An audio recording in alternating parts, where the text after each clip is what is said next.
पंकजा मुंडेंना काँग्रेसमध्ये या म्हणण्याला काही अर्थ नाही. त्या सहज बोलले असेल पंकजाताईन, उगाच लगे इमिजिएट लगे त्याच्यावर रिॲक्शन करणं याला काही अर्थ नाही असं माझं मत आहे. ते बोलले असतील एका, त्याला काय नाराजी किंवा जी काही पंकजाताईंनी व्यक्त केली असेल म्हणून काय लगेच पार्टी सोडायची असं थोडी असतं.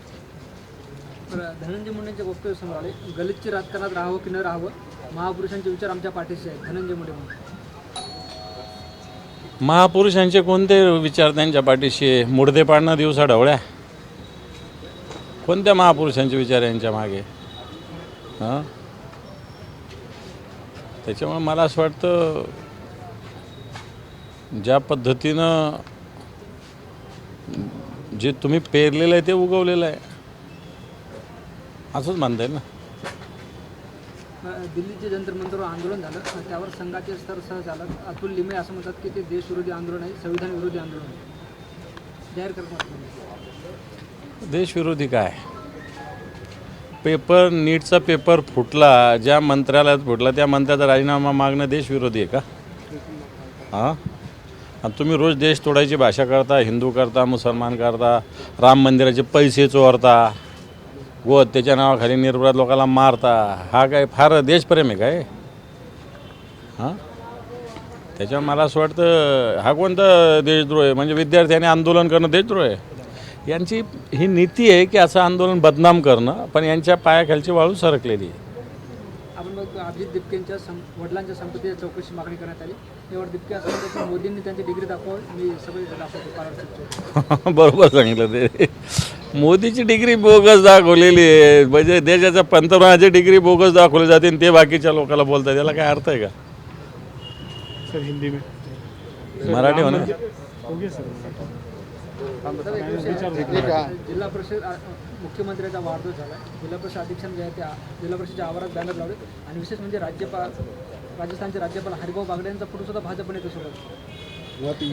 माझं मत असं आहे, जिल्हा परिषदेच्या भिंतीच्या आत कोणत्याही राजकीय पक्षाचं बॅनर लागलं कोणत्याही कार्यालयात, हे शासनाचं शासकीय कार्यालय आहे, पक्षाचं नाही. त्याच्यामुळं मुख्यमंत्री म्हणून देवेंद्रजीचं लागलं असेल तर काही हरकत नाही, पण त्याच्यात भारतीय जनता पार्टी असेल तर ते चुकीचं आहे. हरिभाऊ नानाचा सुद्धा फोटो आहे भाजपाने. हरिभाऊ नाना राज्यपाल आहे, ते काय भाजपचे नेते थोडी एका राज्याचे राज्यपाल आहे ते. पण आता लोक टाकतात. परंतु माझं मत असं आहे की या जिल्हा परिषदेच्या कंपाऊंडच्या बाहेर तुम्ही काही लावा परवानगी घेऊन, पण या कंपाऊंडच्या आतमध्ये कोणत्याच राज्य म्हणजे आमच्याही लोकांनी असेल तर बिलकुल लावलं नाही पाहिजे, असंच माझं स्पष्ट मत आहे. सर हिंदी, राम मंदिर में पैसों की हेराफेरी के बाद अब सिद्धि विनायक मंदिर में से 18 करोड़ रुपए की दान पेटी में से 18 करोड़ रुपए की हेरफेर होने की बात सामने आ रही है. ऐसा होगा तो उसकी इंक्वायरी होना चाहिए. और सर अभिजीत दिपके के परिवार से मिलने के लिए शिवसेना के 2 नेता गए थे और युति में उसके रिगार्डिंग कुछ ठीक नहीं लग रहा है, आपस में ही चर्चा चालू है इनमें. मुझे नहीं पता कौन गया था, ये भी नहीं पूछे, गया और युति में क्या चालू ये भी मुझे नहीं पता. अभिजीत दिपके ने कहा है कि मैं अपने डॉक्यूमेंट्स वगैरह सब बताऊंगा, यहाँ तक मेरी डिग्री भी बताऊंगा, लेकिन शर्त ये है कि पहले पंतप्रधान नरेंद्र मोदी ने अपनी डिग्री बताना चाहिए. सही बात रखी उसने. अभिजीत जो देश का पंतप्रधान खुद की डिग्री है बोल के छुपा के रखता है, वो लोगों को क्या आह्वान कर सकता है. अभिजीत इसके अलावा आरएसएस के सरसहकार्यक अतुल लिमये ने छात्रों के रिगार्डिंग बयान दिया है कि उन्होंने देश विरोधी जंतर मंतर पर देश विरोधी काम किया है. क्या देश विरोधी क्यों ना?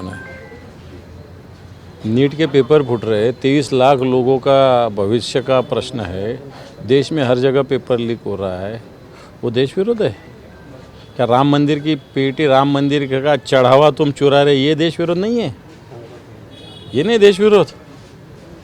जगह जगह हिंदू मुसलमान झगड़े लगा रहे, ये नहीं देश विरोध? सही बोलते ये देश विरोध है.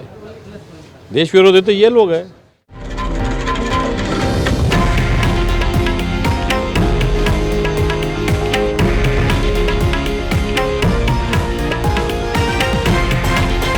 हे आहे देशातील नंबर 1 न्यूज नेटवर्क आणि आपण पाहत आहात TV9 मराठी, एकमेव.